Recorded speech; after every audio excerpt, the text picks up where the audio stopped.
નમસ્તે બાળકો, આ વિડીયોમાં આપણે વર્તુળાલેખ વિશે શીખીશું. ચંદા અને અપ્પુ સાથે મળીને અથાણા બનાવવાનો વ્યવસાય શરૂ કરવા માંગે છે.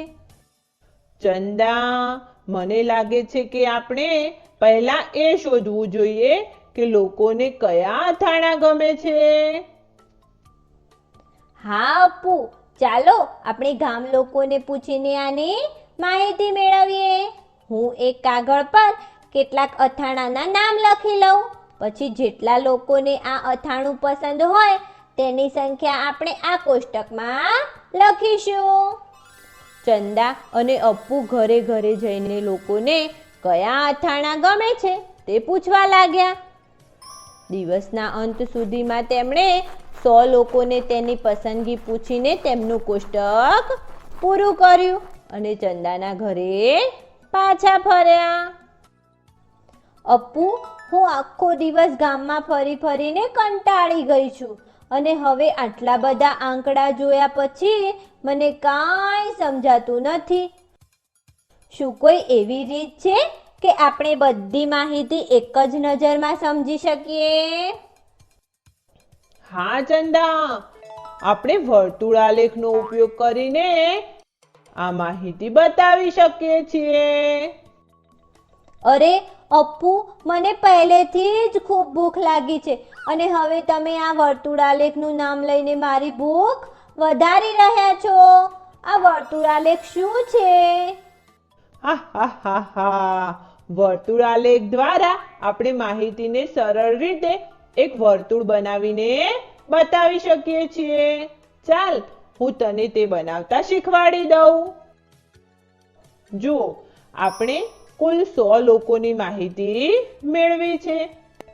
વર્તુળાલેખ બનાવવા માટે અથાણું પસંદ કરનાર લોકોની સંખ્યાને 100 દ્વારા ભાગી અપૂર્ણાંક સ્વરૂપે લખીએ. જેમ 50 લોકોને કેરીનું અથાણું પસંદ છે, આમ કેરીના અથાણાને પસંદ કરતા લોકોની સંખ્યાને આપણે 50 ભાગ્યા 100 અથવા 1/2 આ રીતે લખીશું. તેવી જ રીતે આપણે બાકી અથાણાને પસંદ કરનાર લોકોની સંખ્યાને પણ 100 થી આ રીતે ભાગીને અપૂર્ણાંકના રૂપમાં લખીશું. પરંતુ આ બધા અપૂર્ણાંકોના કુલ ભાગોની સંખ્યા તો જુદી જુદી છે. તો પછી આપણે કેવી રીતે દર્શાવીશું? એકદમ બરાબર. આપણે આને શોધવા માટે પહેલા આ બધા અપૂર્ણાંકોના કુલ ભાગોની સંખ્યાઓનો સૌથી નાનો સામાન્ય અવયવી આ રીતે શોધીશું.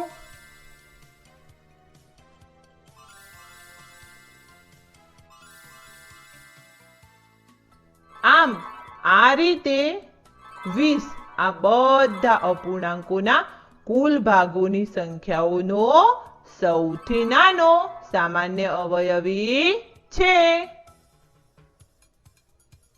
હવે આપણે આ બધા અપૂર્ણાંકોને એવી રીતે લખીશું કે જેથી આ બધાના કુલ ભાગોની સંખ્યા 20 થઈ જાય. પણ અપ્પુ, તે અત્યાર સુધી રોટલી બનાવી નથી. ચિંતા કરશો નહીં, હવે આપણે વર્તુળાલેખની રોટલી બનાવવાના છીએ. હવે આપણે આ પ્રકારનું વર્તુળ બનાવીશું.